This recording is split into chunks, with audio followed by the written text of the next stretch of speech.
all I have to say, except to thank Rachel Arnold. Rachel lived here officially for a couple of years now, but you all know Rachel and Gerald from many years of being back and forth and stuff like that. And she's just done a lot of great work at Veta schools, and now she works for BOCES. And this is about dyslexia, a diagnosis, and privilege. And so I don't exactly know what that means, and I'm anxious to hear the program and to know exactly what she's going to tell us. But thank you for coming, and I hope you enjoy it.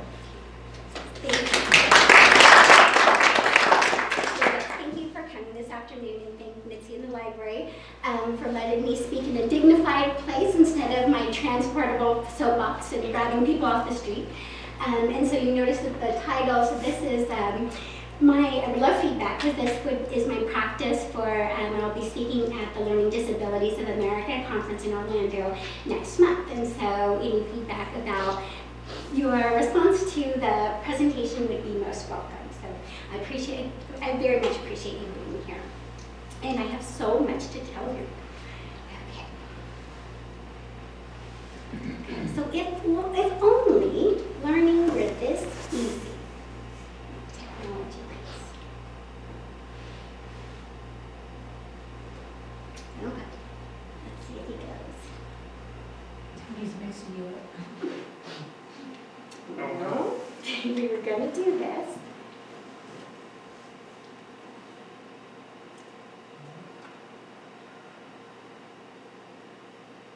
Can you get your cursor over to the big screen? There you go. Okay.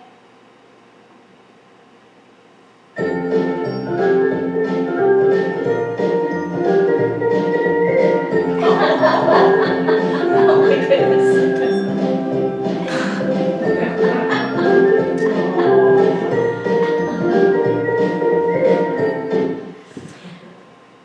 Okay, so this is the part that I needed to learn how to do these pieces. So it goes. How we know that learning is more complex, and it's not, and reading specifically, is not a singular activity. Rather, it's multifaceted interaction of a lot of processes in our brain and in the environment. It's incredibly complicated, especially since much of the knowledge that we gain is through written communication. And clicking, not clicking. Just use the arrow keys. Yeah. Okay. So specifically because learning to read is not a natural process. There are no areas in the brain that's dedicated to written language. And in fact, we repurpose areas in the brain to convert print into a linguistic code. The human brain was not designed for written language, and yet we are in an information age. Everything that we look at, everything that we see is in that code of language. Try one more time. Okay. So writing has only existed for a few thousand years, dating back to cultures such as the ancient Sumerians, and in this Mediterranean Sea, around this area. And as written language became more important to learning and education and communication, so the communication differences became more apparent.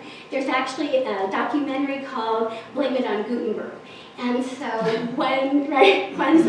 if you got that reference, you can come sit here. And so, but because that language transformed into an oral way of communication and had that written piece, some differences started to emerge, and the differences became more apparent. I always share this particular slide with my students, and because when we are learning about the evolution of language, we discuss oftentimes their interaction with language, how we communicate and how it changes, and how access to this communication can change how cultures develop and how they work through evolution. And so they fully grasp that we are in an information age. And there was a speaker said, it's like you're in the Stone Age, but you ain't got no stone.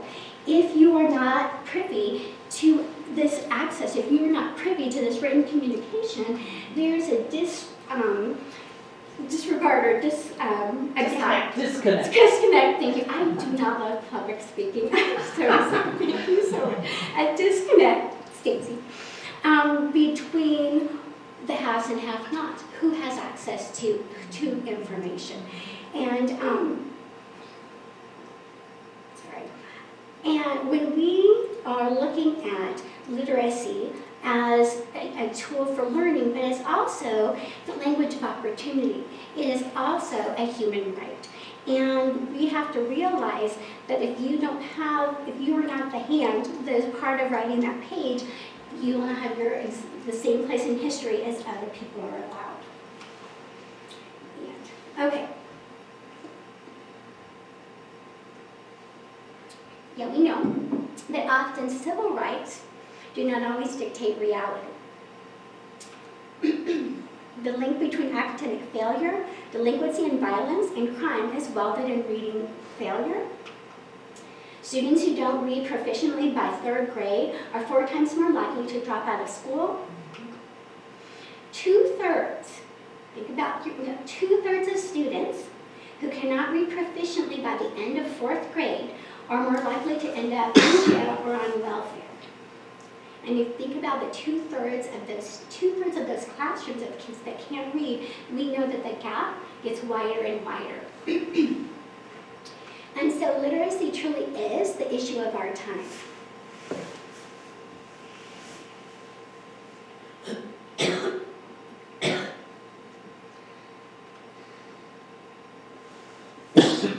Families with resources resort to private and costly evaluations, making dyslexia seemingly a diagnosis of privilege. Yet literacy is not a privilege, it's a human right. And this underscores the work that I set out to do by bringing assessments and interventions to all schools and all students, irregardless of their area code, the zip code, or their ability to pay. The United Nations actually has declared, acknowledges that education is a human right, and the lack of literacy negatively impacts life outcomes. And perpetuation of illiteracy is costly to human potential for our communities and our world. So earnings and poor health and higher rates of incarceration. And this is all linked, again, to access to education and the ability to be literate. In the US right now, there are fundamental flaws in the way that dyslexia is diagnosed and the services that are provided because of that diagnosis. Fortunately, we know how to do this better. So we're going to start with talking about how reading is formed in the brain, but we're really looking for the endpoint of universal assessments and instruction that is equitable for everyone, and is based on what we know about the brain and fMRI studies and all the in literacy and research, and how we learn to speak and read, and how we can align assessment and interventions with that science. Often attention can be drawn away from effective instruction by proponents that suggest there are a myriad of ways to teach reading, but that is not true. Stanislas Dehaene is a French researcher that is a pioneer in this field. And when it comes to reading, we are all roughly the same brain that imposes the same constraints and the same learning sequences. And I love this particular study because it goes across languages, not only in English, but when we look at Spanish, Hebrew, and Chinese. So a Chinese language that's more in lithograph and pictograph as opposed to an alphabetic or graphophonic language. You can see the same parallels. This study suggests that reading in 4 contrasting languages resulted in a striking similar neural organization despite differences in the writing systems, illustrating that speech to print, again, not a natural process, an oral process first, going to print, utilize the same areas and the same trajectories in the brain across languages, so as a human endeavor.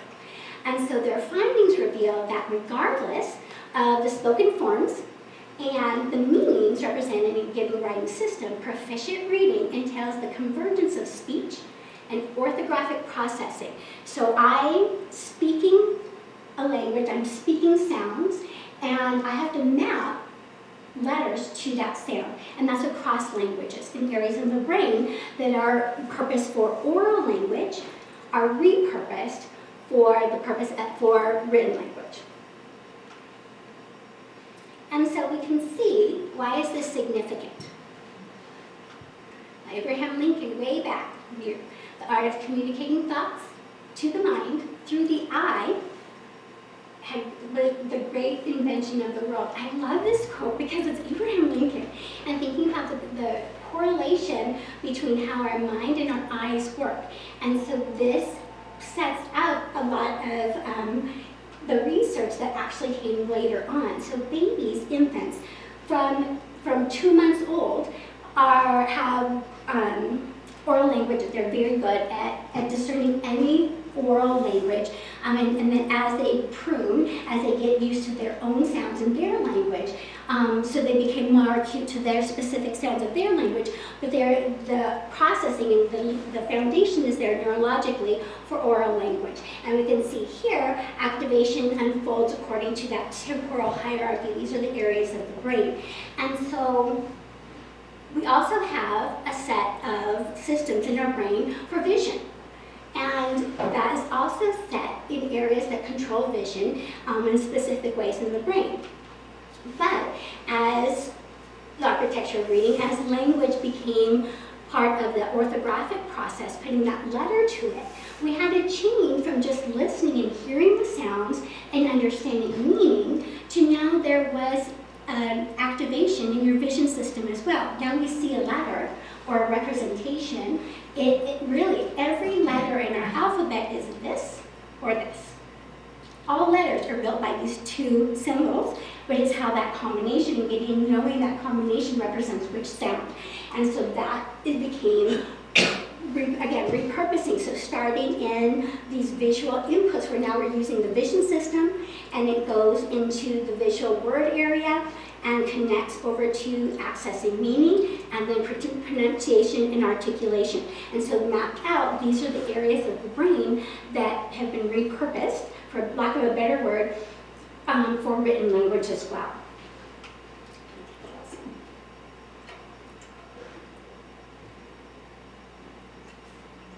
And so they looked at this area, so Stanislaw Dehaene and his team, and they called it the visual word form area. And we can see this area, again, through fMRI and activation. These are specific areas in the brain that have the neurons, and the areas will only be activated in literate individuals. If a person is not literate or has not been taught a coding system of language, that area in the brain remains functioning a lot. Well, it's not quite dormant, it's not quite dormant, but it does have other purposes because we've repurposed these areas so they continue to do the jobs that it was originally assigned, and I'll go into different areas. But only in literate brains, they can see that these areas have transformed. So teachers actually transform brains because we teach students how to transform their oral language into a written code with consistency. And so there's a wonderful pioneer again of literature and literacy, and she said, teaching reading is rocket science. And so thinking about really translating that oral structure, you are changing and repurposing areas of the brain through instruction for a different purpose. And so it really is miraculous. And so we can see in this word form area, this is reading, so it's all cultures. It's located in the same coordinates in the left occipital temporal sulcus. And you can see that when it's disrupted by lesions or the alexia, an inability, then they can trace the differences in how that brain part, how that works in language. And it's an automated system capable of activating even subliminal stimuli. And so it works in the combination of these other areas. And so then we can see going on, the reading paradox is, and we'll get to Dai's comment again, And so we have these cultural areas, and so you can see in the picture, this is that word from area in the brain. So this image of a house, the face, here's where we have started to take over the areas of the brain for words, and then other images. And so these cultural objects, such as the writing systems, are recent, and they're these interventions that we've kind of put in this other area. And there is no selective pressure that can be shaped, and yet these reproducible and partially specialized brain region, it starts to incorporate these cultural maps of these specific words.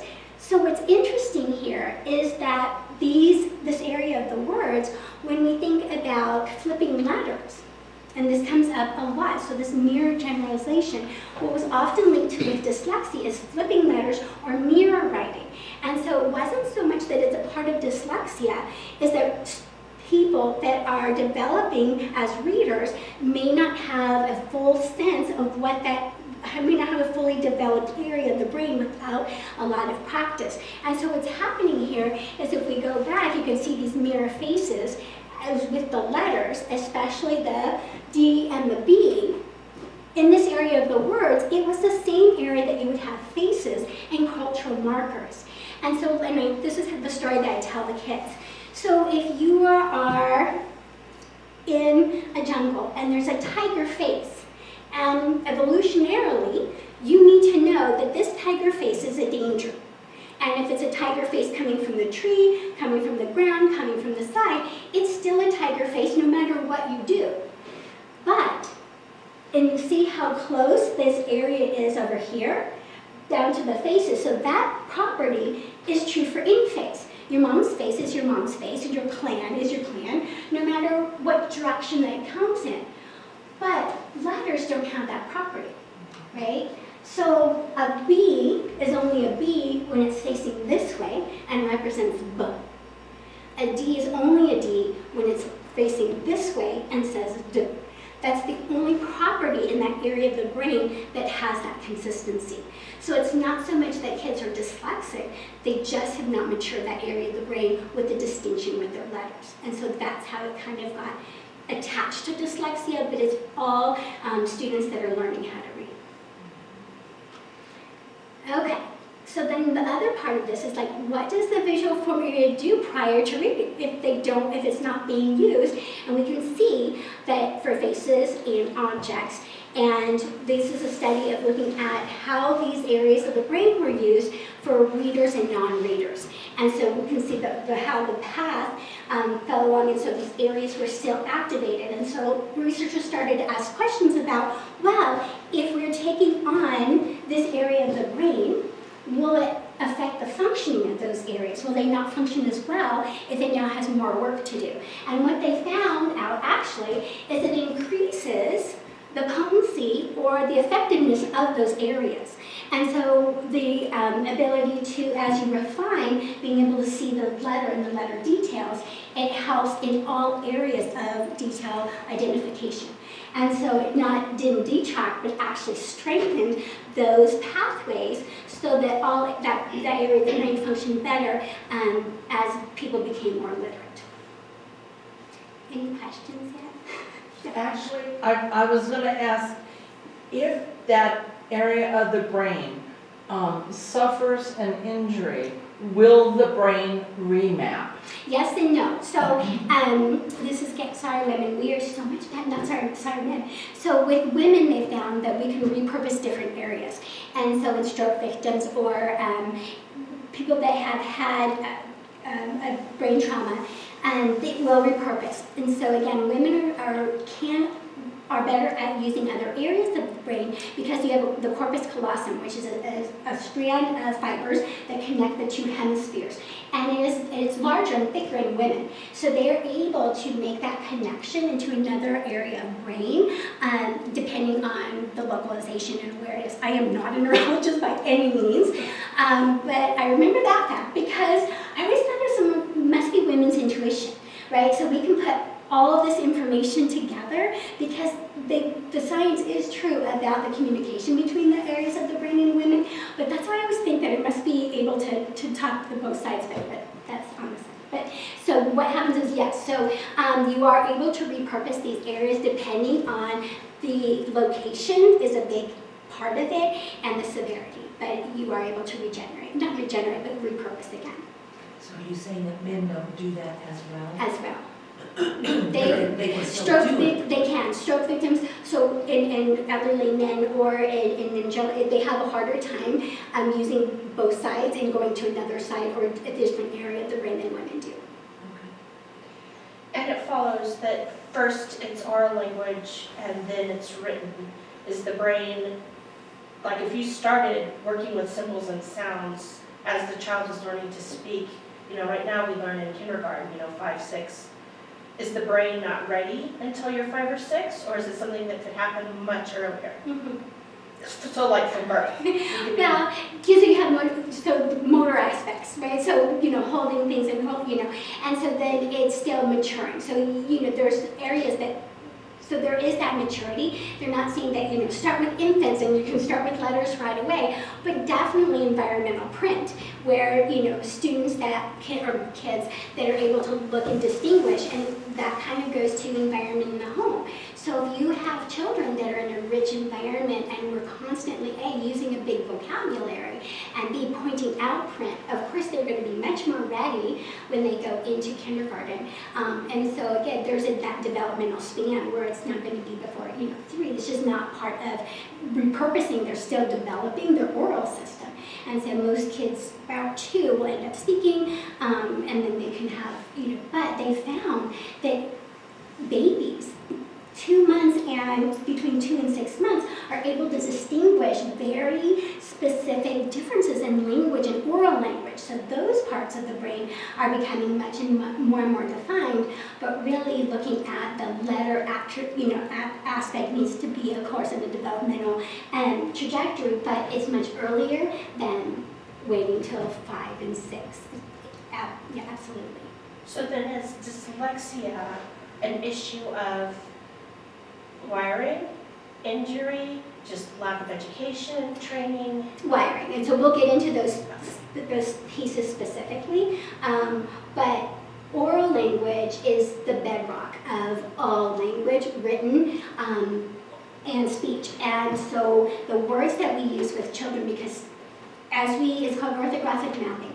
As you get, and I'll show you, there'll become 2 pathways. There's one that's for decoding words, and there's one that we call sight words. And I can probably just sketch over to it since we're there. This is just kind of reviewing what we just said.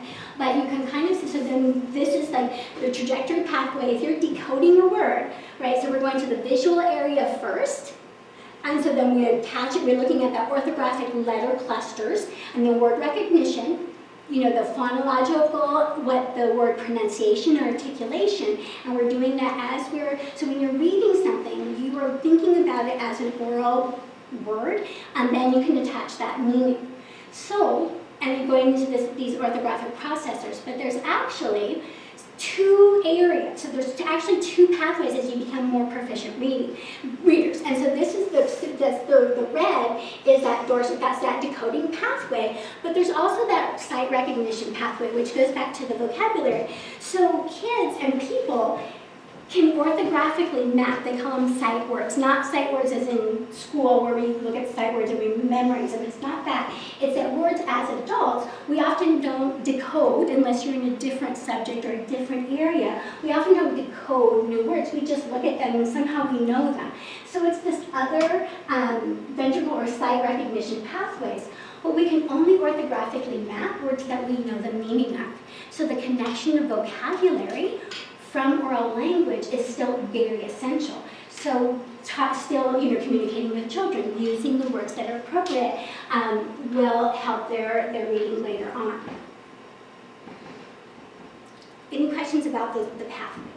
Okay, and then we'll get to the specifics of, and this is normal neural functioning.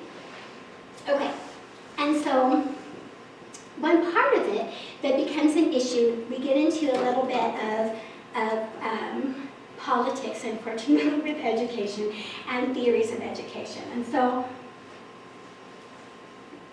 again, looking at the science, thinking about whole word reading versus do we look and think of, do we see discriminant letters, hear discriminant sounds, or is it a whole word base? And it sounds like a little piece, but educators in here know it's a huge piece of instruction. How do we teach reading then? How do we teach words? Is it in groups, like is it a visual image?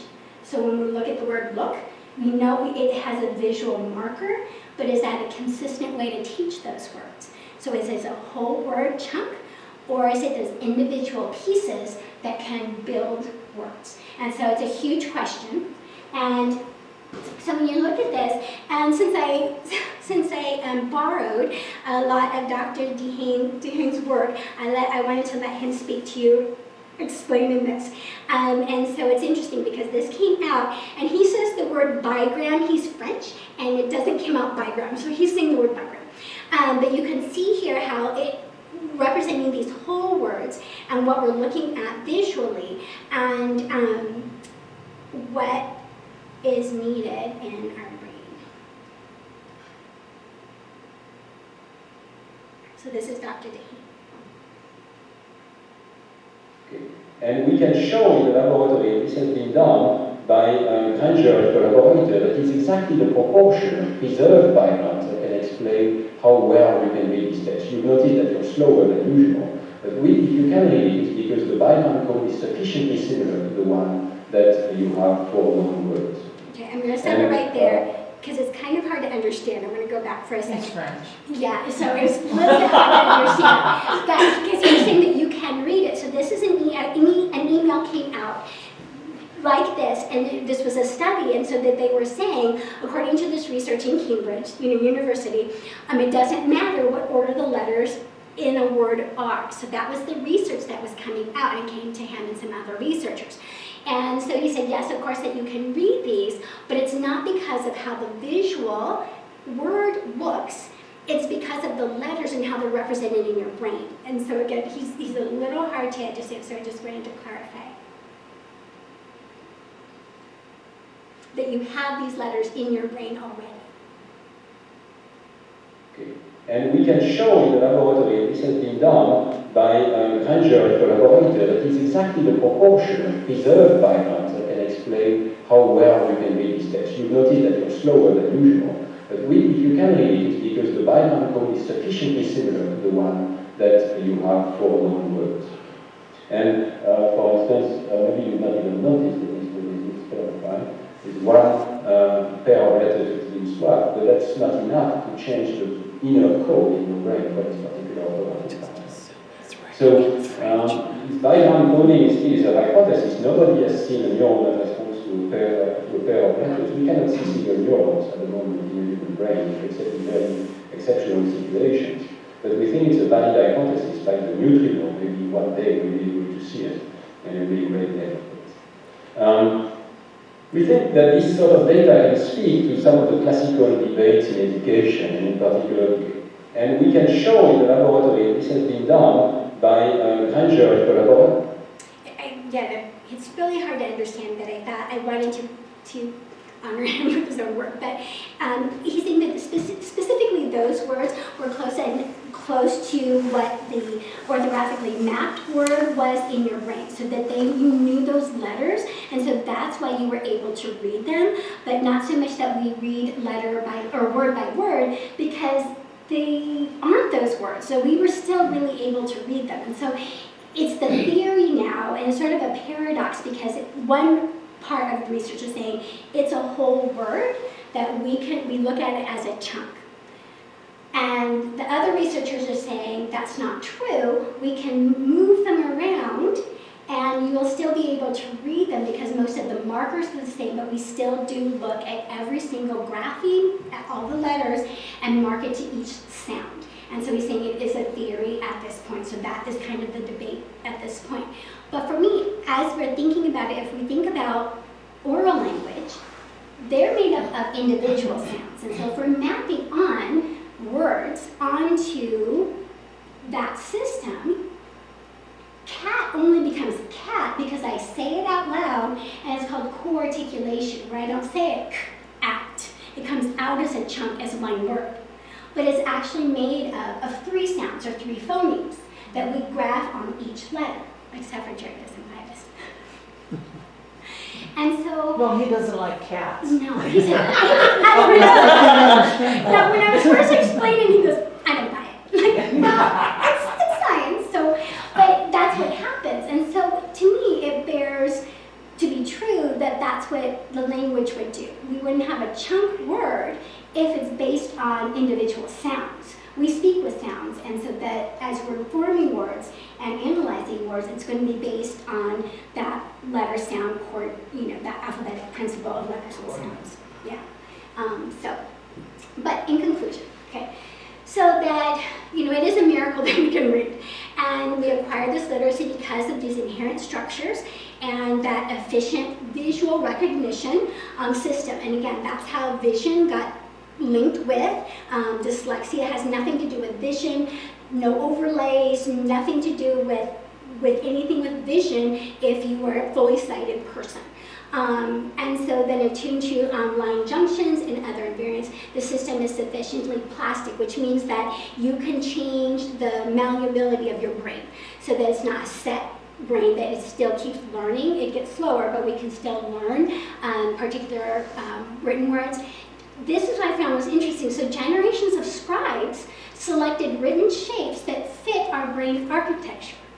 So the style of the writing and how they wrote fit into how we could interpret those letters and match them to the sounds. So I thought that was really interesting. We can now understand the changes induced by literacy that go beyond the visual word form area, and that this neural understanding of the system can explain many of the quirks that are more culturally propagated, more than like mirror reading, those kinds of things. And it also clarifies how reading should be taught, letters and graphings, and not whole word chunks, because that relies on memorization, which is not a consistent system. We cannot memorize all the words in the language, yet we can memorize combinations of sounds and letters to create via code to be able to read and spell. And so that's looking at the science of that debate. So, dyslexia. So we're getting into, so we are gifted as humans with these neural circuits for seeing and speaking, but that linkage is existing with vision and speech circuits, but most people with dyslexia, a condition that makes it difficult to read and spell words, can learn these skills if taught with the right instruction. So we're going to talk a little bit about what are the breakdowns, why dyslexic, and what is the instruction that's appropriate for them. And I felt like I could put that up there because I am also dyslexic. So. I'm sorry if I offended everybody. I like it. And so, again, teaching reading is rocket science. So looking at dyslexia, so it literally means difficulty with words. And so we know, so it is neurobiological brain wiring difference. So it's not something that's not from injury. There is it's called trauma-induced lexia. So that's if something has happened to you and you injure your brain, it can manifest very similarly. But dyslexia itself you're born with this brain functioning. It's a wiring of your brain. Most common reason for reading, writing, and spelling problems. It may also affect math organization and time management. And so this aspect, that dyslexia doesn't go away. You don't get over it, it's not fixed, it's a brain organization piece and a difference. I won't even say a disability, it truly is a difference of looking at information, but also in organization management. So when people are successful in understanding code and are able to read and write, you're still dyslexic. My family will attest to this. Your organization, the time management, those aspects as adult dyslexics are still very real. And so literacy is one part of being dyslexic. There are many, many other parts. And to be honest, as an adult, the time management organization also needs interventions that are critical for life functioning. It's genetic. Rough estimate, really 15 to 20% of the population. It comes with strengths, but there's a caveat. And I will put a caveat because, again, the research says that people with dyslexia are oftentimes studies of creativity, studies of any kind of gift with dyslexia, they are more likely to be more creative, more likely they'll have incidents, but not every person who is dyslexic is a creative genius. And that's why I think it gets a little bit of a misnomer as well, because it is a spectrum, first of all. And second of all, yes, the brain and how it organizes information has a tendency to have a more creative or open, and there are different ways of seeing sort of big picture ideas, and there's lots of literature about some of the ways that the brain organizes information, that yes, it can be a gift. But again, we have to be very careful about saying to children, these are the gifts that come with dyslexia, even though if I see them in students, I try to be very diplomatic in terms of it's not a disability so much as a difference, and your brain looks at things differently.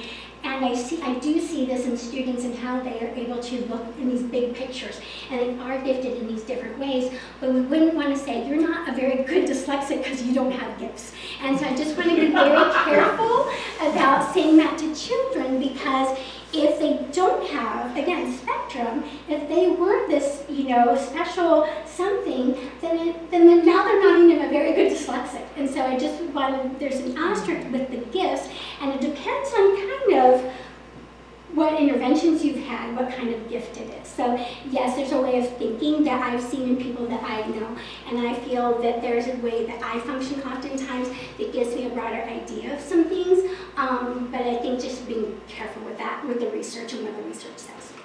And then it does coexist with ADHD, anxiety, and depression. There are comorbidities, especially with ADHD, and it does affect all cultures and written languages and across the intellectual spectrum as well. Yes, babe? Well, I'm not sure this, okay. No. So people with high IQs, would they have better wiring? I mean, is that? Well, it's a really great question, because, and I'll go into why why diagnosis gets tricky, Okay. but that's an excellent question, because again, the research will say that people that have been identified tend to have an average or higher than average IQ, tend to. But it's not everyone. We can't discount people that might be dyslexic with a lower IQ. But having an higher IQ makes it easier to compensate.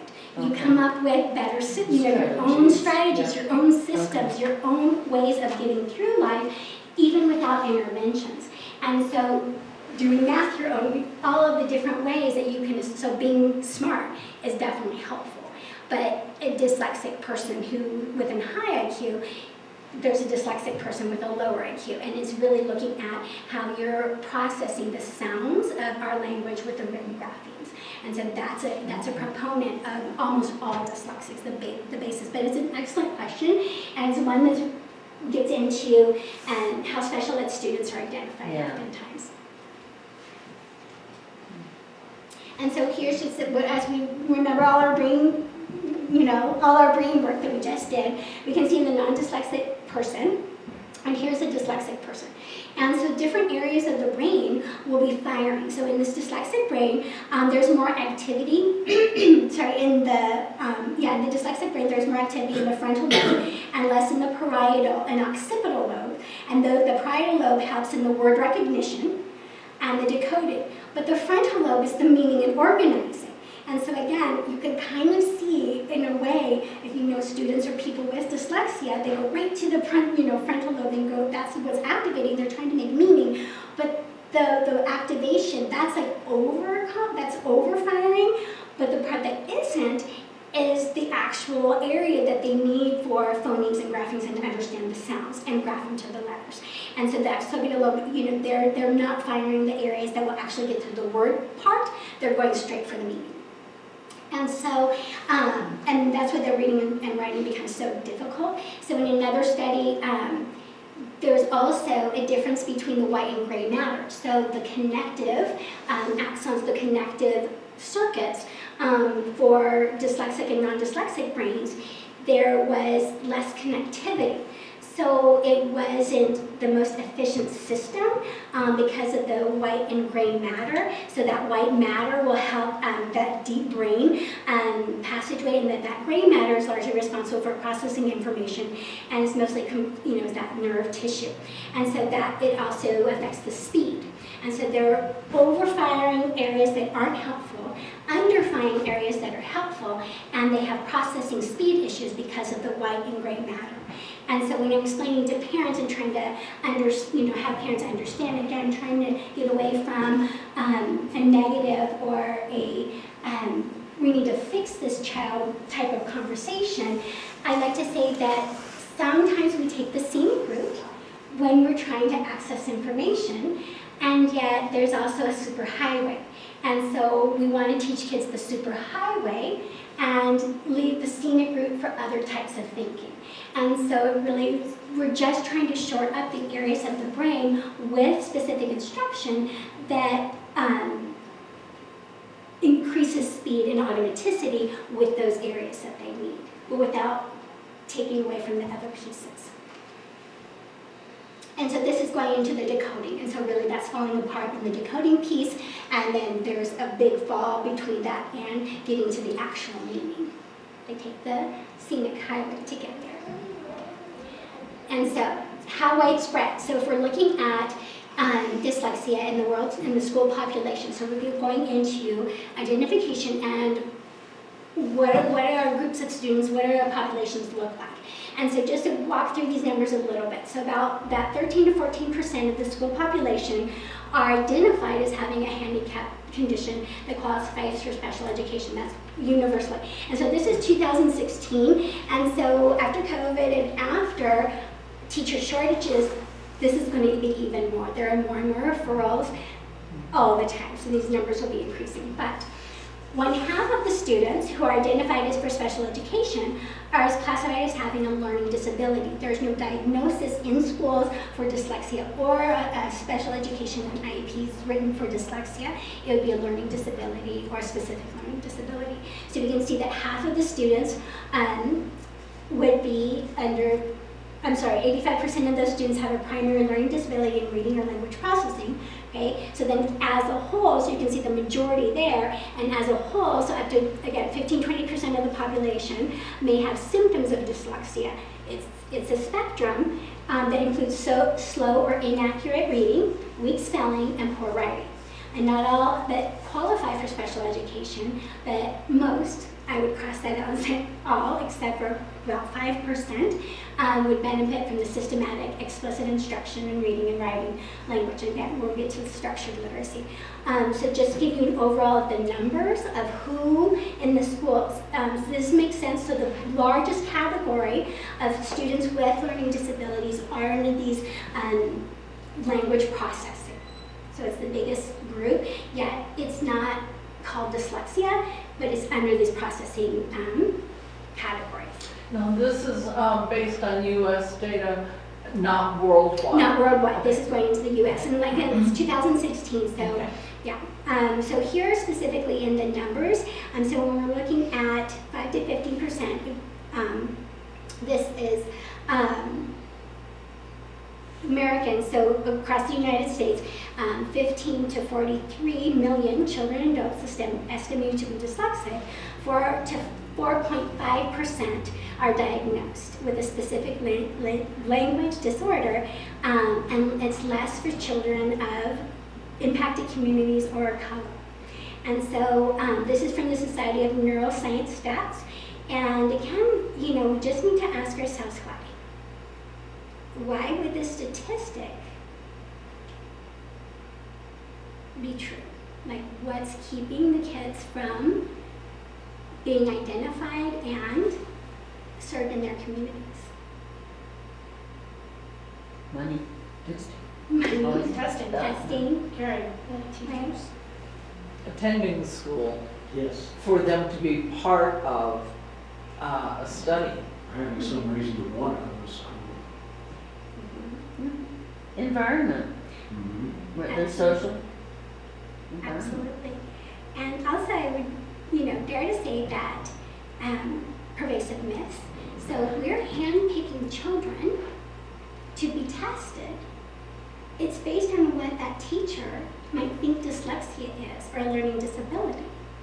So if we don't have a universal screening, which is not law in Colorado, if we don't have universal screening looking at specific markers, how would we identify students unless it's based on myths, unless it's based on bias, unless it's based on what teachers think dyslexia might look like? And again, to Peggy's point, well, this child is really bright. They're not dyslexic, right? Or this child is acting up, or it's the behavior, or it's attention. It can't possibly be dyslexia. Or look at their home. They're poor. They don't have any books. It must be that.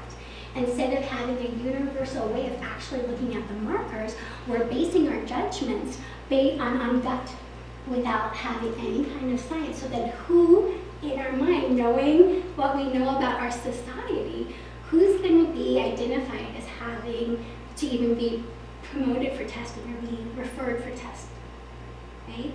It's going to be a very select group that will look dyslexic. And what does that look like? And so these numbers are, very startling. So again, I think it's big, yes.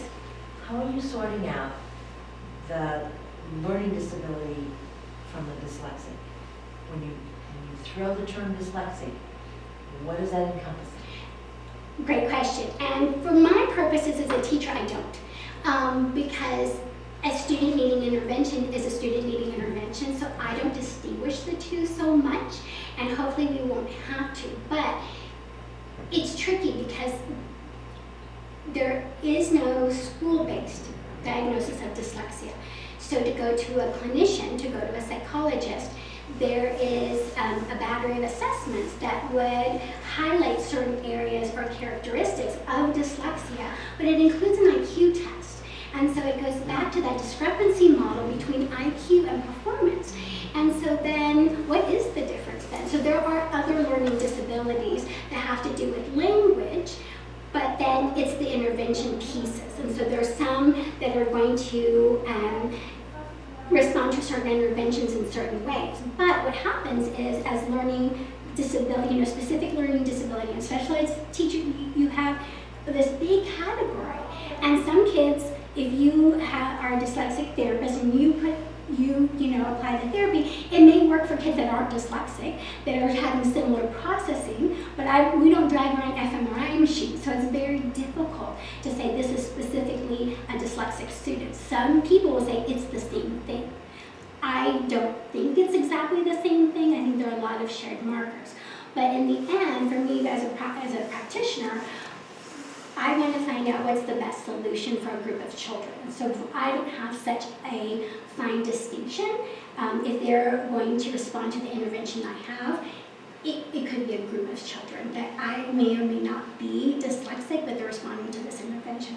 But I don't think I have an answer because I don't know if there is one based on how we define dyslexia and the tests that we use right now to distinguish it. It's almost like, this is a very inappropriate way of saying this, and it won't go to Florida, but it's, do you remember back, I think it was Reagan or Carter, one of them, when they said, I can't define pornography, but I know it when I see it. It's kind of like that's what people rely on. It's like, I can't give you the marker, but I know it when I see it. That's a dyslexic kid when I see them. And that's not a very good way of identifying students. But they don't have a test that's saying this student is specifically dyslexic. It's a category of markers. So is a universal screener good enough to sincerely pick out kids that are dyslexic?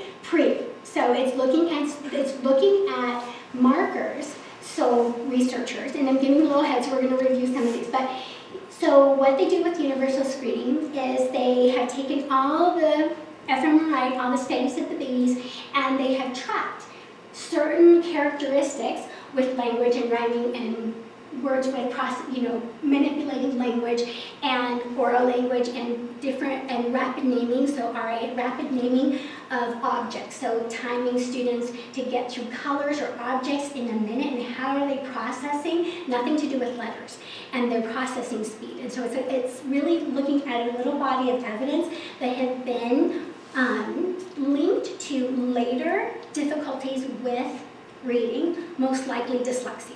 And so that's that screening. So these markers come up before they're even really that literate. And so again, Stacy's point is like, well, can we teach them to read like right from utero? And so it's really looking at these markers that if I'm having trouble rhyming, and I can't hear the difference in ends of words, and I can't hear how words are similar, these are huge red flags that I will need some intervention later on. And so to me, it's more of a dyslexia/language screener, because it's going to be some facet. And again, without an fMRI with that child, it's not a blood test. We can't tell, but we know with the interventions, if we put these pieces and really target those specific areas that they need, hopefully it will not go to an identified learning disability until I see your question, organization or attention or some of the other issues prop up, but hopefully by then they'll at least be literate. And so then we can look at these other components. Yeah. I think I remember the definition of dyslexia being difficulty with words.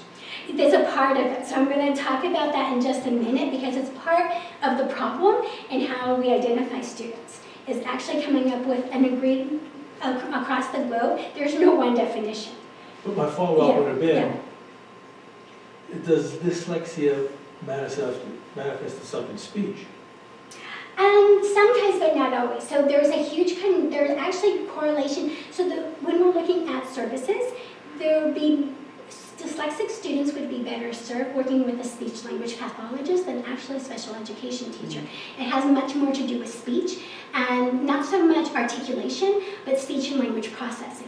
And so, because again, when we think of speech, we might think of articulation, but that's one part of speech therapy. It's really generating expressive language and being able to understand receptive. And so that's much more in the category of language processing. So that's much more linked, so highly linked actually, for dyslexic students. Yeah.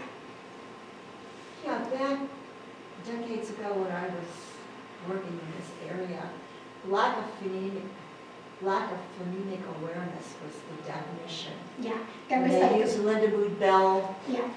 Is this still?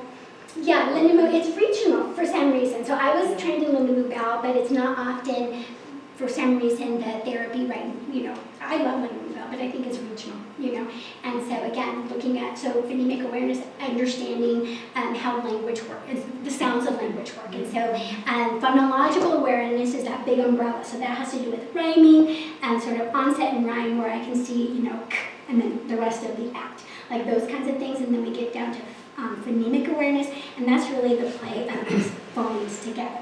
So dyslexic students often have trouble if you say lips and then lisp. That kind of thing is very tricky to hear. First of all, they know there's a difference, but trying to find where that difference is incredibly difficult. And even with the letters, or just hearing it is very challenging, and then knowing how to map those letters on. If you can't hear it in order, so they'll often spell lisp or lip for the other word because they don't hear it in order, so I can't map on the correct letter. And so things like that's why that oral connection is so important. And so again, I thought about that question oftentimes, is there a difference? How are we identifying and kids that with what is language processing difficulty that isn't dyslexia? And so I don't know if I have the answer for that. Yeah. Because I've watched kids I struggle know. with getting oral language. Yeah. And then I watched them struggle getting written language. And that struggle just continues. and yet it didn't seem to meet my Your own- category for Dyslexia. And so I think I would be, it's like what I'm thinking dyslexia is. But again, it's a spectrum. And so, I think there's not a lot of distinction between that. So when, it's because they would have different aspects of it. And so you may or may not have kids that have trouble with left and right. You may or may not have kids that have trouble with telling time, with orientation of themselves and around. And so it's really tricky to pinpoint. And so again, as a practitioner, that's what they need. So I don't have to, but I see it, philosophically and for research, understanding those differences. And most of the time, there's difficulty with time and organization. Exactly. They all kind of go together, and I don't know a sixth grade student who doesn't have difficulty with organization. And so, it's hard to tease out, but that's why I'm saying universal. If we don't, as educators and society and districts and policymakers for education, why would we have to? If we have universal screening and appropriate instruction for everyone, then we don't have to do those things. And then a diagnosis becomes an issue for a family. You may want a diagnosis if that's important to you, but if it's not or you can't afford it, you would still get the same identification and instruction as any other student. And so that's where my platform is. And so again, looking at some of the pervasive myths, that it's curable, oftentimes that it's students are lazy and unmotivated, and it can look like that, especially high intelligent, but I cannot read this. So I will be the class clown, and I will be, that provocative student because I don't like to admit I'm really smart, but I Well, I'll cannot throw read you it. off and I'll figure out how to work the machine you can't. Exactly. And so again, do we know that electrician who couldn't pass the test but could fix anything in the whole world, right? And so again, it's not motivation. It's oftentimes, I can't read this and I don't know what to do. And people say, well, they're not dyslexic, look how smart they are, or look how all these other myths that prevent that. And so an implicit bias, again, I'm going to go quickly through these. So this is a huge part, and a lot of research around, it's just a natural and innate thing that as humans do. It's not trying to blame, but just being conscious of these social barriers that we have judgments, we have associations, especially as teachers. We're right there with students every day. We are human to really be able to think about what it is how I'm categorizing children and children's behavior. What is it based on? So just really being thoughtful about examining the bias, what are the myths, what's the actual data, and then who contributing, how are we allowing education services to be open to everyone. So just keeping that in mind as an aspect. And then this is enormous. So again, as teachers, if they are the ones looking at language, they are with the student is, they're the first responders, yet pre-service instruction in language is almost non-existent.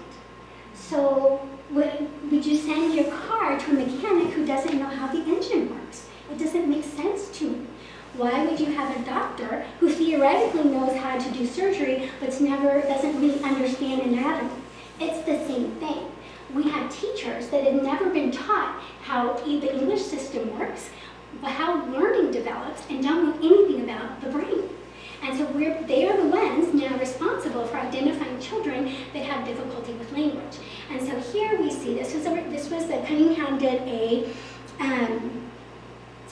study looking about 500 different teachers, and so in the UK and the US, so 90% still thought that reversing letters was a characteristic of dyslexia.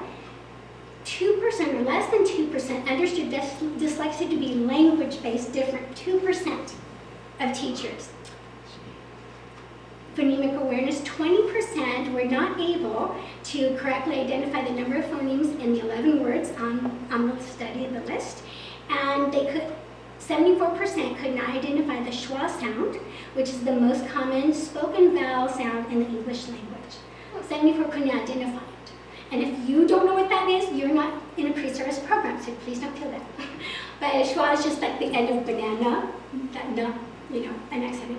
So these are the people that are going to identify students. right? That's the face I have every day. Okay, so, and it's difficult to define. So going back, dyslexia is unobservable, and cannot exist independently of our efforts to measure it. Again, going back to Gutenberg, if you don't have a written system, how would you know? Besides, I do think executive functioning is a huge marker as well. If you have that child that, through 2 and 3 step directions do not go forward, there's probably a likelihood. But it's really unobservable. It's dimensional. You can have a little spectrum, difficult to pinpoint, and what is in the category and what isn't. Again, going back to that spectrum. And it's really dependent on the interaction of those neurobiological factors and the environmental factors. And so there's so many combinations of these points. But low achievement is necessary but not sufficient to identify dyslexia. Okay? It must include inadequate response to high quality instruction. So at some point, there's going to be an inability to process language in a written fashion. So I'm thinking about kindergartners. There's going to be a low achievement in writing reading. There's going to be, even with the same instruction as other kids, it's going to come up with a deficit of language based. And Peggy's like, kindergarten, there'll be kids, you have the same instruction. Some kids will not get it. And that's that low achievement. And so I wanted to explain there's going to be an inability to process written language at some point is going to be necessary. That's how we are looking for that marker for literacy. Does that make sense? I just question high quality instruction. I do too. Because that's really tough. I'd like to go back to the top of the dyslexia is an unobservable construct, can exist independently in efforts to measure it. Maybe in measurements, maybe in metrics, or holding dyslexia as an absolute. But the rest of it does explain down through that there are no absolutes. And her question was perfect about what is high quality instruction. I'd only add this, and I got to shut up, or I'll keep on going. No, you're not giving a lecture. Yeah, and that's what'll happen with people like me. The thing is that I see dyslexic or falling behind an observable construct. Yeah. That part of it being said that way, I'm hearing a lot of teachers in here, and I know that there is some metric for teachers who have a natural discernment for keeping up. I'm losing this one. I can see that this one doesn't need much, he just keeps on running on his own. Well, how do you systematize or institutionalize that ability? Are there things in that pre-teaching, can you do this? Can you follow into some of these medium things? The quickest way I can always relate that back, because I'm a child of the 50s institutionalized, education. 70% get it, the 15 drop off. Well, if you went back to the time of less population in the one-room schoolhouse with 12 students to 16 students, and they're all ages, it's really not a problem to see who's having what kind of attitude, what kind of troubles. But once you've now given somebody, and we used to say the magic number was you could never teach a class over 40. Because no human being has that many two eyes. Well, I already cut that out way before that. But this thing that I'm getting at is that one of the hardest parts in industrial science of trying to come up with a universal situation is trying to reach an ununiversal world. Well, and we can be better. I understand that, but there are better systems that can be. Universal is open to everyone, and so then there's going to be outliers, but we can have less than we have now. Okay. And so by looking again, being thoughtful about what the science is telling us and what we know and using that. And so, but I think I might be answering it coming up, but if not, let me know. But again, that unobservable, we see the effects of, right? And that I have a huge problem with define high quality instruction. I agree with you 100%. And so that's part of my issue, yeah. For the dyslexic person, is there a correlation between reading and or writing? So yes, and so, but then there's also dysgraphia, which is like another little thing. So there absolutely is, because again, so when we're reading, it's I see a letter and I'm going to look at that letter and associate it with a sound. So there's lots, it's called semantic bootstrapping. I use a lot of things in my brain to come and I'm going to figure out that letter and that word, especially if there's no other, you're not code-based, right? So kids kind of make up their own strategies and how I'm going to do this. So I'm going to use everything I have from vocabulary and I can go to that word and try to figure it out. Spelling, on the other hand, is interesting. It's the opposite side of the coin. But so I'm going to think of a sound and I'm going to write it. And so if I don't know the connection between those, I won't be able to write that very well. So there's a correlation. Absolutely. So it's unlikely to find a person that can write flowingly and smoothly if they're dyslexic. The No. chances are low. I will say never, never, so not often. I'm just curious, not across persons who have dyslexia, but within each individual dyslexic person, is the mismapping consistent? So for instance, if a certain letter gets flipped, is that letter always flipped or just randomly flipped? Okay, first of all, there's no flipping. Sounds, okay, sorry, you were talking about lines and Oh yeah, so circles that, and mirroring. yeah. So and dyslexic is not a symptom of dyslexia. It's a symptom of inefficient reading. So which may or may not. I mean, there's kids or people that just haven't practiced enough. So they're not necessarily dyslexic. They haven't secured that connection between those letters. So flipping letters isn't a proponent of dyslexia. Okay, Yeah. so let me rephrase my question then, understanding that. Are the issues that an individual dyslexic person has consistent? It might be different than the other person in terms of how they are, again, mismapping or differently mapping. Is it consistently differently mapping for that person? Or is it just totally random? It's not random. It's really like it's less like the alphabetic principle. It's a good question. I'll have to think about that.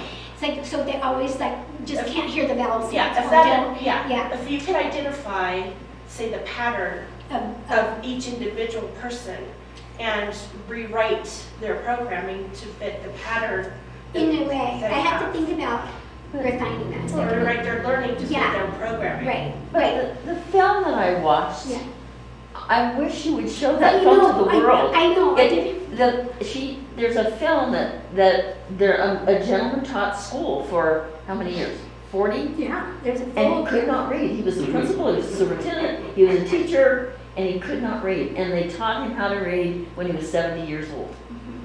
And it was fascinating to watch this film and it went right back to the very, very basics of phonemic awareness. Yeah. And they taught him letter by letter by letter, and he ended up reading. There's going to be... It's fascinating. Yeah, there's going to be commonalities because we have categories. We have to categorize things in categories. We can't look at them as organs. So you have to have categories. And so I'm sure that there would be, I'm trying to think of my students, there's going to be, most of they fall into certain categories. And then I will, because of my experience and because I know, oftentimes in a lesson, they're going to have trouble here, just because I know what might come up as tricky. But I'm assuming that there would be inconsistencies from person to person, but it would be consistent along their own trajectory. So the hearing particular things, and then they have, again, particular strengths that they really get these. I've had students, they can tell you verbally every spelling rule that there is, and that was not for every student. That was his thing. He knew them and he used it. That was what he relied on. But other kids didn't have that. So I'm sure that there's variability for sure. When you're reading, you're silent. But is there a difference if you pronounce the word loudly while you're reading? Yeah. And so then we're talking often a lot. Thank you so much. I think I'm going to make sure I say that because often a lot of these studies are oral. A lot of these studies are based on oral reading when we're looking at kids reading and when we're looking at scores for kids. And so it's very different when you read quietly or silently. And then also different when you read on a screen versus a piece of paper. And so that's another difference. But it is. It's a different performance for language. Good questions. Okay, so then how do we define dyslexia? Going back, this is another big issue for me. So across the world, we have a lot of different, I will not read these out, but we can see some commonalities and some things that are not there. So in Australia, huge definition, again, specific learning difference, neurobiological, these are all agreed upon. Difficulties with spelling, does not relate to IQ, and is not correlated. It can remain a challenge throughout life, and is left unidentified or unassisted, can cause social and emotional troubles. So there's some words that I appreciated weren't in this definition, but that is one definition. And so then in Africa, I appreciated their brevity. Learning disorder that affects the brain's ability to process language. 1 in 5 people with dyslexia have difficulty with decoding, fluency, comprehension. It's not related to intelligence and can affect people of all ages and backgrounds. And so England, they have it's called the Rose Study in 2009. It was basically the basis for many, many definitions. And so England has kept theirs and added on and changed a little bit. But again, occurs across a range of intellectual abilities. Best thought of as a continuum, and so a lot of the things that we have talked about in good indication of severity, persistent difficulties can be gained by examining how individuals respond to well-funded intervention, okay, or funded too, but well-founded intervention, right? And so interesting the differences that different countries have, and. So this is, and I'm a board member, I'm president-elect International Dyslexia Association for Rocky Mountain Branch. So this is currently the IDA definition, and is one of the most well-known definitions of dyslexia. I'm just going to have you read it quietly.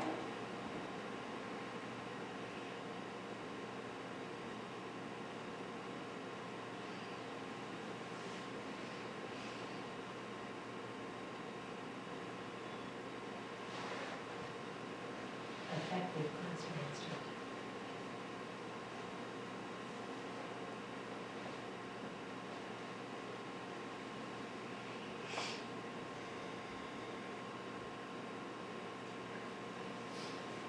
And is there anything that stuck out? The difference between this particular definition and some of the others? We didn't talk about intelligence.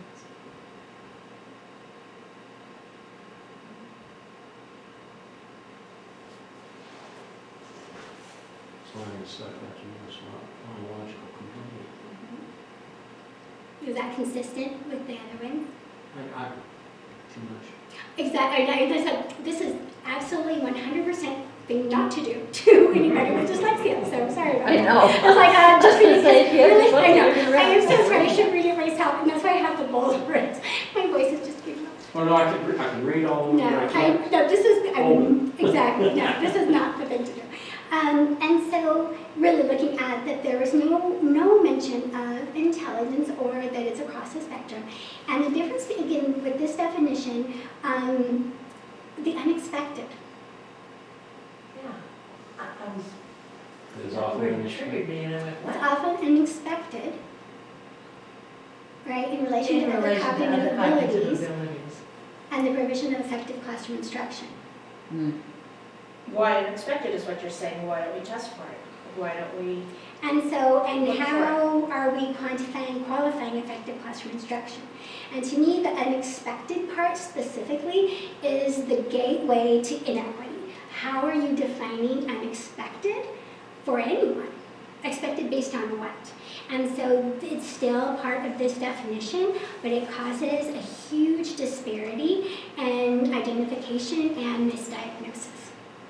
Well, and it brought up a thought I had a while ago, where if you've got a classroom, if you've got a whole school, but if you've got a whole classroom, and you're in an underprivileged, challenged area, those same things might apply to your entire group. So it wouldn't be unexpected. It would be expected. Yeah. Right? And so it's so open for interpretation that, again, we don't power, that's why 12 to 20%, because we don't have a way of really identifying students with this, or people with dyslexia specifically. And again, going into the effective instruction, I think we're making a lot of assumptions there based on how different our country right now, well, the world, but our country educates its children. So, those kinds of things, so it makes it really challenging to diagnose and then have interventions for. And so this article, 2023, had some significant points about how we're looking at IEPs or special education within systems. And so we have thousands of, these are supposed to go one by one, but that did not happen, so sorry, it's one big bulk again. Thousands of schools, technology, in the U.S. continue to use a variation of discrepancy model. Again, that's why they didn't see intelligence or no lack thereof, because they're using a way of looking at an asset-based. There's a difference between what you should be able to do and what you're doing right now. So it is an underscore discrepancy model, basically. And so they're still using this, which is not appropriate and has been banned from special education, but it still is used in sort of this underscore way. But think about who then benefits from that. It's going to be white and middle class students that are somehow in that discrepancy model, because it plays into that intelligence piece, the unexpected piece, and who are we looking at that would be the stereotype of a student with dyslexia. And so, again, disadvantages already economically disadvantaged kids. So decisions are rooted in long-standing misconceptions about dyslexia. Again, what are they supposed to look like? Oh, and I've had teachers say they're not flipping letters, they can't be dyslexic. Or they are flipping letters, they need to go to special education. In that sentence, from 0 to 60. Right. Flipping letters, they're dyslexic. And so students were deemed too slow to benefit from services. So there's kids that were deemed too not smart enough to be dyslexic. And then there were other kids that were not smart enough to go through the intervention pieces. And so we have it on both sides. And so unfortunately, the root and the core is, we've been talking about this since 1896, and there's a very famous case, Percy is the student, and the doctor who had noticed this discrepancy was actually the eye doctor, optometrist. And so he started to work with Percy because they started thinking he wasn't seeing right. There's another doctor that was also working with some kids, and he came up with some of the first studies, and he always has been bright and intelligent boy, quick at games, and in no way inferior to these others, except he can't read. So this is where it started. And it hasn't changed since 1896. Given everything that we know, the discrepancy between these two things, and it can happen, we see those kids, right? It should be, you should be doing all this, and why aren't you, right? And it could be one group of students, but it's not everything, it's certainly not a diagnosis. And so that's where a lot of this started, and it set the stage for this unexpected to focus that lens that is so small that excludes so many of our students. So this is actually, though, the data is all based on English-speaking students.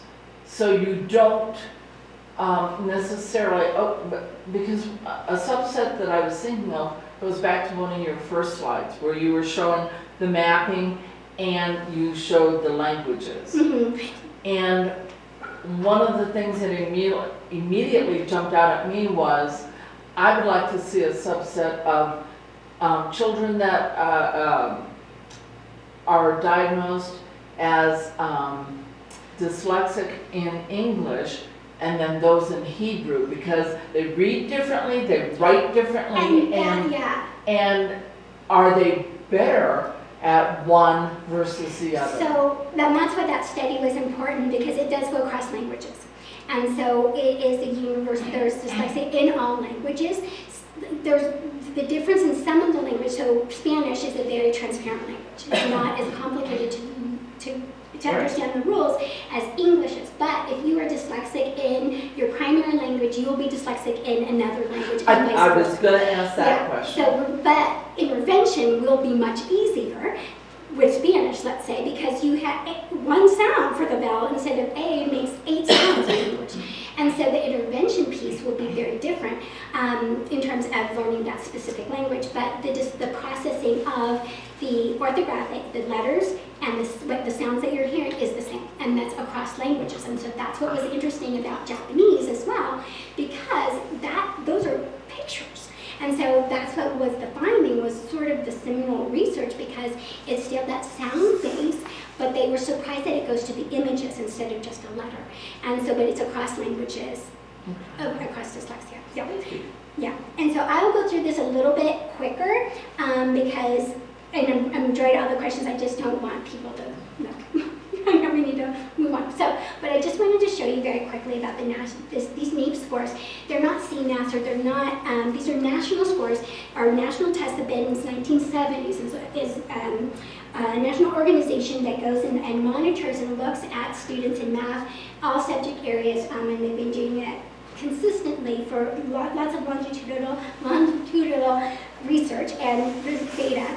And so just where we are right now, because I think we get into the discussion again of sets of students, silos of students.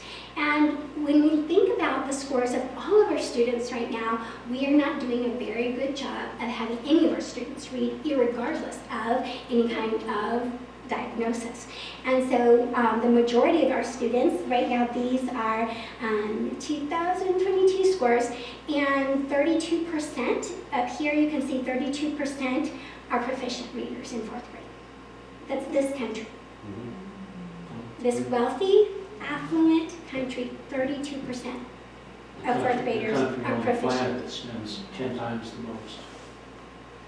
Will you quickly tell them what that equates when they're doing future for building prisons in the state? This one blows me away. There's some research, and I don't always use it because I want to make sure that there's some controversy around it, but several states use 3rd grade reading scores to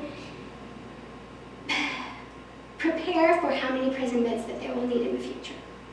And again, the research I want to make sure is sound, and so I've seen several different areas, but I've not read it myself, and so I've seen it several different places.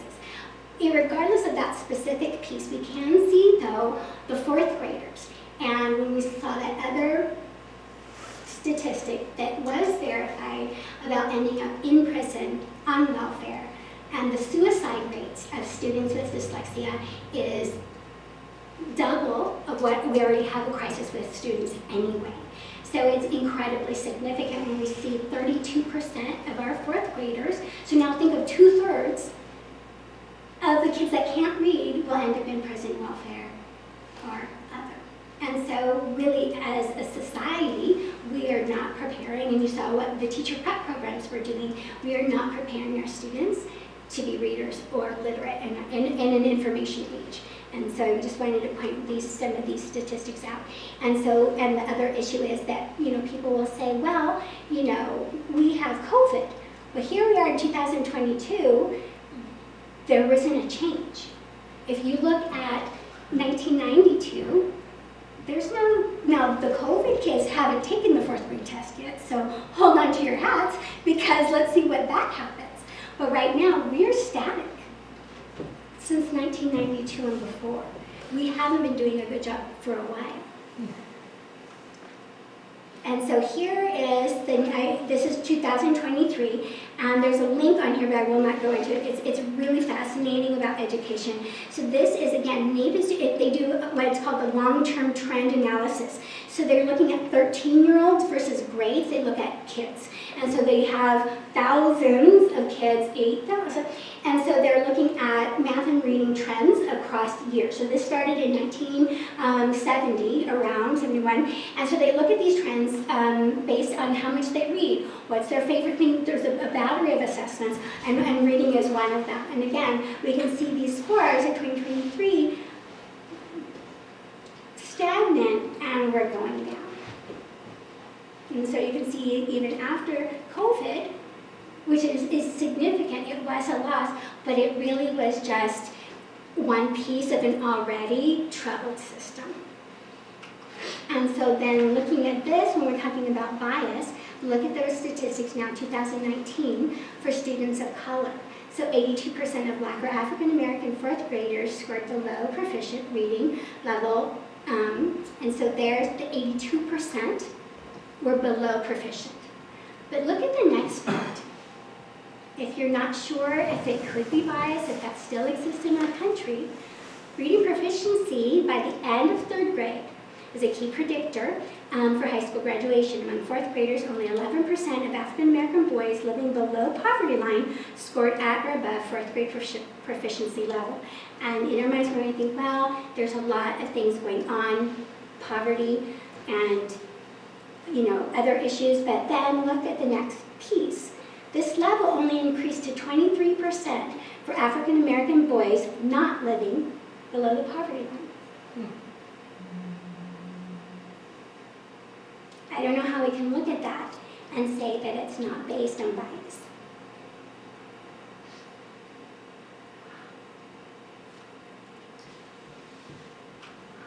And so there are more and more reports coming up that students of color are higher identified for behavior and suspension as opposed for special services.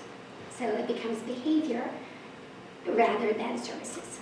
And again, so to date, dyslexia is generally diagnosed after the most significant or effective time for intervention.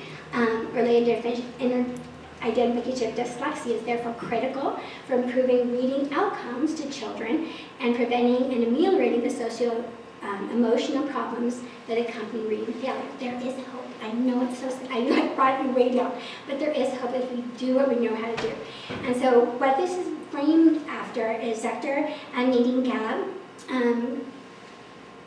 has done research in what's called the dyslexia paradox and waiting to fail approach. So oftentimes, here's the window for effective intervention, right? Preschool, kindergarten, those early grades.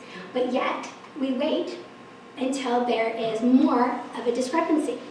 Because, oh, they're just developing, we don't have to go in so early, you're just gonna, skill drill and teach them a bunch of phonics, they need to be kids. But what happens? Instead of intervening kindergarten, first grade, we wait till second and third grade, where at second grade, 9th month is when that gap opens up and it makes it very, very challenging for students to have intervention that will change those pathways. And so again, remember we talked about the plasticity and those it just gets harder and harder and harder to go back and remediate. And now kids are emotional as well. And so without that early intervention, we're having problem upon problem. And so then again, looking at the school to prison pipeline, if I don't have another way of communicating with you that I don't understand what I'm doing, what is my best avenue of getting your attention besides misbehaving? And so oftentimes behaviors, there is, in detention centers, 80 to 90% of these kids have some sort of language processing, either speech, hearing, or dyslexia. And they are not identified in any of the assessments that we provide at this time. So there's that correlation between students with disabilities receive exclusatory discipline, such as suspension or detention, versus only 26% of white students with disabilities. So they don't, it becomes a behavior problem as opposed to it might be a disability. Did I see a hand? Are there degrees of dyslexia? Yeah, it's a spectrum. Okay, so it's all based on assessment, universal screening. And so here's the really good news, that if you look at this, I love my statistics, this is my favorite. So there's no excuse. 95% of our first graders, okay, of elementary students, regardless of background, are cognitively capable of learning to read when they receive sufficient direct instruction in the foundational skills of reading. 95%. Including ones that may be dyslexic.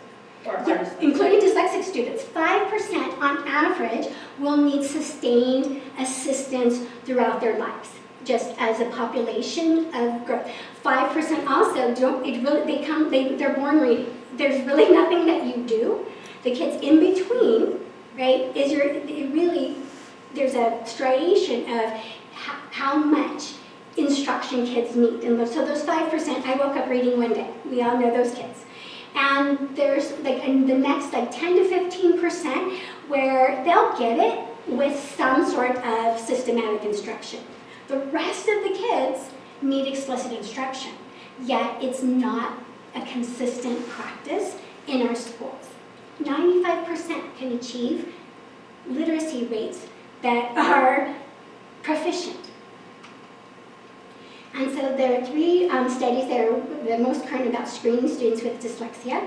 Again, Colorado sometimes is listed, and I don't know why we have no legislation that has screening as mandatory. But often it's lumped in because we have benchmark assessments, which are different. And so this is looking currently at saying 46 states, and that's not true. And so it's not a legislative piece. And so if you're lucky enough to be in La Veta, where you have Dr. Bree Jones, who understands that this is a significant issue, and I'm going to spend a lot of money and have dyslexia specialists and have appropriate instruction and have systematic and structured literacy and work to have that for students, and have a BOCES that takes that on and will screen 200 students in pre-K through first grade and have a pilot dyslexia program. That's wonderful, but it's not universal. The next county doesn't have that. San Luis doesn't have that yet. It's not universal, it's not mandatory. So it's luck of the draw then, or if your parents can afford it. And so then we're looking at, again, what kind of assessment and what is it telling us? And so science of reading, buzzword, it's just looking at science. We want to instruct kids based on science, not based on politics or philosophy or what feels good. It's based on what actually moves the dial for students looking at a body of research. And so I just wanted to explain this. I don't know if it's a buzzword in your communities, it certainly is in mine. And so what it is and what it isn't, it's just looking at research and science for education. And so it's a vast body of evidence, 5 decades across multiple disciplines. And so it's not looking at a dogma, philosophy, trend, a single component. It's not phonics. It's in 5 areas of how we construct and build knowledge and how we teach kids a code of their language. And so a lot of wonderful researchers look at, again, the sense of urgency, identify with children. We just don't have any more time for these kids. We know what the red flags are. That's what's so infuriating. So again, 60% of those 4th graders are performing below the average, but also what an injustice to our teachers to put them in a position that they don't have the tools, and they know they don't have the tools. And so it's not fair to, you're in the field with students, and yet we're not giving you the tools to help or to identify students. And so this is kind of I just talked about just the different categories of students and what they would need, and the majority from that green down to the red there will respond. And actually some absolutely need explicit instruction or structured literacy. That's your dyslexic students. Every kid benefits because you have your great readers, but they cannot spell. And so systematic instruction is good for everyone. And I loved Corinne Weaver. It's just an official told me, that's deep, it's an intervention problem. And he said, it's not really, we just abandon common sense to justify practices and outcomes. And so, yeah, he's a proponent of structured literacy. And again, 5 areas of literacy, and coming back to the point that literacy is that fundamental right. It's a human right, and we are not serving our citizens well. They called it the new Mason-Dixon line on one conference that I was at. Structured literacy, so just generally, it looks at, it's explicit, which means I tell the students, it's not discovery-based. Which one of these words might you have trouble spelling? None of that type, or let's discover what this looks like. It's none of that. This is a closed syllable, it has a vowel, it's followed by a consonant. This is how we use them in our language. So explicit, systematic, I'm going to start with short vowels, and then I'm going to go to diacritics, and then I'm going to do long vowels. So it's systematic, they can build on it. And then I'm going to practice in books that you can actually read based on the code that I just taught you.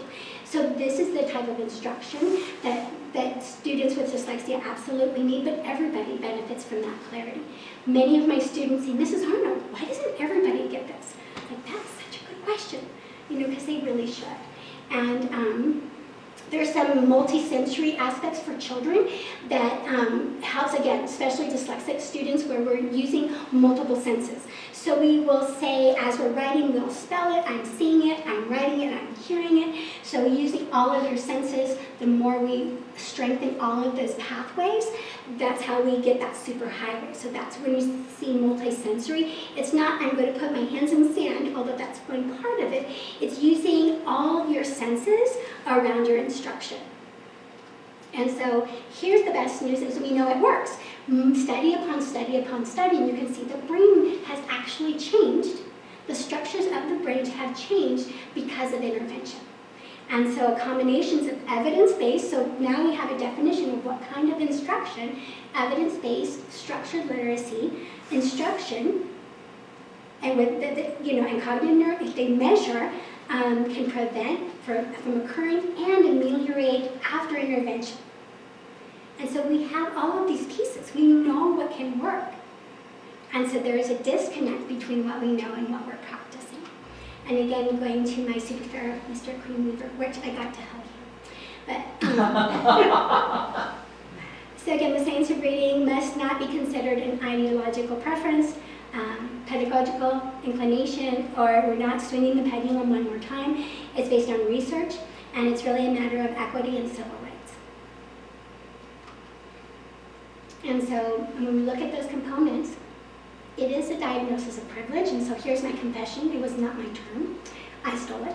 And I was shocked, actually, when I heard it. And because I'm doing all this work, what does that mean? But it's true, and it makes sense right away. I knew what they meant, that we're alienating some school communities. And the thing is, the truth is, even with a diagnosis, it's not to say you're going to get any different intervention than anybody else, unless you can buy it with a tutor or some other source. And that's how it works right now in a lot of our countries. And we saw the scores of those 33% of kids that were proficient. How many of those kids had tutors? So it's not even that our schools are doing that. Tutoring is a huge, huge part of literacy right now. And one of my favorite quotes is from Dr. Julie Washington, as dyslexia is only a gift if you are not born poor. And so when I was in Oxford and I was looking at the history of dyslexia, and they had a part of their library for this. It was in St. John's College, and I found the work of she was an educational psychologist, Dr. Naidu, and she published Specific Dyslexia, and it was the first British account of a systematic comparison of dyslexic and non-dyslexic children. And in that seminal report, she stated, preventive and supportive steps taken early are immeasurably more humane and fruitful than attempts to remedy a problem which becomes increasingly complex as the child grows older. And she wrote that in 1972. And so I look at, again, how long have we been having this debate, and what's going to break that pattern? And I wish I knew the answer, but I don't. And that's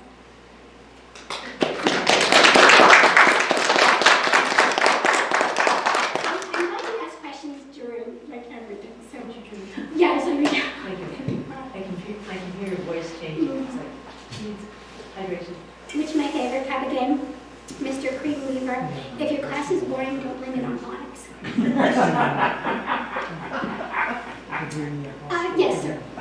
Just an observation, besides a lot of material. I know, there's so much, I had to cut it off. Yeah. In 1940s, Young and Morgan were two Navajo people, and they developed an orthography very quickly that fit the oral patterns of Navajo. Is that right? Yeah, it's fascinating. And so you were talking about how scribes fit the orthography to the sound. Right. Yeah, I know this. This is what we read in my class, and so it's house in stick, and so it talks about the development and some Sumerians and pictographs and how our language and the alphabet has changed over the years, thousands of years. And so we talked about that, like how the letters developed based on sort of the scribes and what they were trying to depict with that. But then now it's kind of been, again, siphoned down to just a C and a L, basically, and the combinations of those. Yeah. Any other questions? I hope it goes well in Atlanta. I think I have to cut And more so- because I have job. And it's kind of out there. But people that have photographic memory, or they can see it and remember it. I mean, Jamie is one. Or can sit down at the piano and play by memory, or by just hearing something. Yeah. And I'm just wondering if all that is interwoven at that point so much at a higher level than anybody else. Yeah, How they map differently. yes, like how, Yes, what how is is that? what picture, what system that you take to be able to hear it once and then you just know it. Yeah. Like what, Or when you skip or it. see it and Right. remember it. That's it, like you have that. Yeah, that's. Do you have any? On your way to Orlando, Uh-huh. there will be things, I love the presentation. There's plenty of things as a dyslexic that I ain't sure, And we go through the whole thing because of my own experience. But it sounds like that you are scientifically honing in on things that will work if you're allowed to use them. Okay, well, even in your presentation, right, that, and this just depends on your Orlando crowd. If they're all eggheads and all those big numbers that you put up there mean things to them, then they need that. But if you have a time without questions like we did to interrupt you, I know. believe me, your last 15 slides were going click, click, Because I see that, I understand that. Yeah, and that's how Peggy's like, and it's like those big words and big numbers, and and so it is more educators, but I think that just for me, the data, it's not my belief, it's the actual research, and so I guess that's why I support it with that, is because I don't want to think, well, I think this, or these are actual studies, we've done this, we've talked about this, scientists spend their entire lives solving these problems, and I'm a teacher like every other teacher, and so this is what I use to, instead of my gut, to what I wanted to use for my students. And so I guess I have the statistics, and I can take some out for sure, but I guess I just wanted to make sure that it is empirical, that we're just making decisions that are based on studies instead of our gut. I want you to get comfortable in your public address as far as that goes. I don't know what this size of this population of people that will be listening to you makes it harder and harder and harder to discern the crowd. Yeah. But in discerning the crowd, do the same thing that you do in class with whatever many students you have. If they're going to sleep and missing something. I know. But if I found something that they latch on to, let me see where that goes already in my talk. Yeah, thank you. I'll re-examine it for sure. Very good, sir. Very good. So where are we with universal screening? Well, and I can update you. So part of the groups, we looked at the bill failed. So last year there was a proposed bill for Colorado to have universal screening, and there was a part of the bill that legislators didn't like because they felt excluded. It gets really childish. And so a part of the bill and how it was written said that they wanted to have an ombudsman, which means a neutral party to sort of govern any kind of disagreements. And so the National Teachers Union and some big groups didn't like that piece, that they were excluded, and so it failed to adopt. And so there's new legislation going through, but it's again, who does what and the wording and who's supporting it. And so on the legislation front, there is some talk and movement, but it's not a priority, because if you say that you are screening for dyslexia, who's going to pay for the intervention? You're claiming you have kids in your schools with dyslexia. Now what? And so people are very nervous about having a screener that specifically does what we want it to do, because who's going to pay for that? And you have a teacher shortage already. And so it makes it really tricky to have the legislation go through. My idea is, why wait? Like, we know what to do anyway. As I listened to you speak, I could not help but to see a parallel between what you were saying in terms of a right to our healthcare system in general. Mm-hmm. In countries where there's socialized medicine, do they deal with this more effectively and more comprehensively? You know, I don't know. The medical question is interesting, because there's a lot of different ways people go about it. There's a lot of similarities as well. But I just was at Massachusetts somewhere, they have legislation that wants to make a dyslexia diagnosis part of a medical plan. And so they're looking at different, even in the United States, with socialized, is because it's not medical. And so you still need not a doctor, but a therapist. So I don't know how that would work, depending on services for therapies, and how you would go about getting a diagnosis. So it's a semantic difference. At this point, so, and I don't know about that, again, a really good question about how socialized medicine would, but again, if you're not going to a doctor, but you get therapy benefits, so I don't know how you would distinguish who Wouldn't you has, need a referral? well, yeah, so who has the ability, who has the authority to give a diagnosis. It's ironic that care for dyslexia would boil down to a semantics issue. And again, for teachers, to me, call it what you want. You know, I don't mean it like facetiously, but if I have students, that's why I'm so in favor of universal screening. If I had kids that don't know their alphabet, kids who don't know their alphabet, let's fix it now instead of waiting till second grade. I have kids that don't know their alphabet. And so getting into, so in BOCES, so I wrote a grant, and so I have received permission to use, it's called Early Bird Screener, and it looks at multiple components of early language. It starts in preschool with 4-year-olds, into kindergarten, and into first grade. And so I have about 200 kids right now that we're screening, and we're starting to see, and I'm starting the first I've ever done or heard of, so it's a pre-kindergarten intervention time. And so we're going to go in, we have the data with I actually met with the special education coordinator for pre-K and said, let's try these interventions. This is what we know. It's not a huge flag in multiple areas, but in these discrete areas that are on the screener, these are areas that we can target. So let's do that now in pre-K and watch the data in first grade. So we're looking at pre-K first grade as opposed to second, third, and fourth.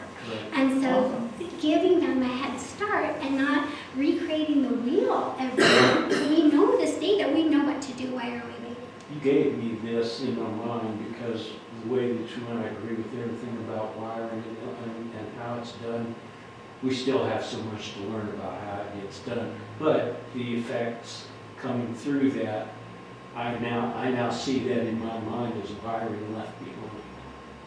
You know, they're just falling off the tree and we don't have time. Mm-hmm. I think you're on to a lead You just need more powerful voices to hear you. Yeah. Part of the problem that she just said, though, she had to write a grant to get it, Right. and it's not coming out of general fund. And it's, now you're looking at politics. No, yeah. Oh, absolutely. But we can't escape that. It's all there. Okay. I want you to perfect that program. Get it down, streamline it, because I started to identify learning disabilities at 6 months. Wow. So I want you to take it the next step. Yeah, I mean, what we can, because in toddlers, we know how they play with language, right? So if you're looking at students that can't write, looking at, young kids as they're putting that language, I don't know where you're, These were non. I think you and Yeah, Bobby it's need the to have a date. nonverbal. Yeah, exactly, because the nonverbals, there's This was all in timing. Yeah. It came through with timing of communication exchange. Mhm. And Interesting. when I heard you talk about timing, I'm like, whoa, it goes way back. Well, now it's crossing with our phones. We're crossing all kinds of lines Yep. because babies aren't getting that reciprocity in language work. And so before, when they would babble, somebody would babble back and they would talk. And now, We Absolutely. live in a world of silence. and so if I'm not learning how those words work and the sounds work, and nobody's playing, Banana Family song with me, then I don't understand how those words work. So there's a decrease in vocabulary across socioeconomic lines, not just, there was a million-word study with Head Start that looked at students of poverty, but now it's across the board of just how many words kids come into. And again, that vocabulary piece is huge. And so it really is a surmountable, I should get out of bed, I think, okay, how do you eat an elephant? One bite at a time, because it's like so many pieces. And so, and Jerry says, you're tilting at windmills. Sing that over Exactly, but it's like, wow, what else would you do? But tell them the budget that you talked about for defense. Oh. Do we want to go into politics? No, or- just quickly, we spend 700 and so many billion per year. That's $2 billion a day when you think about it for defense. It's staggering. Maybe we just need a couple days. You know, it's great too. We aren't any more peaceful. $1 billion budget. You got it, Chris. Same analogy follows both. We're obviously spending it in the wrong places. It's not that we aren't spending the money, or you, we're blowing it. Yes, but we all know, we're all sensible people. We know that there's a problem, there's a part of our heart that wants to make it go. I meant what I said a while ago about teachers. There is an X amount of teachers who are doing this no matter what hill they're climbing, because it's in them. And it's hard to go out and find just the standard person now, given what you're given, coming to you as you need to do this because it's a life's work. And because you wouldn't do anything else. And you will be that person who makes the difference. Now, every real teacher knows that. Quietly down inside them, I made a difference. And yeah, the shortage is a huge issue, especially special education teachers. It was a shortage when there wasn't a shortage. That's right. And so it's good, and so the referrals go through the roof. And it's, I don't know. Well, if you got no teachers and you're losing your students and we're spending more money, somebody's got to ask these hard questions. Yeah, I don't know what they're spending more money on, not on us. So. Oh, yeah. Every teacher's told me that. And we're very fortunate in this valley. We just are. Thank you so much, Rick. Yeah,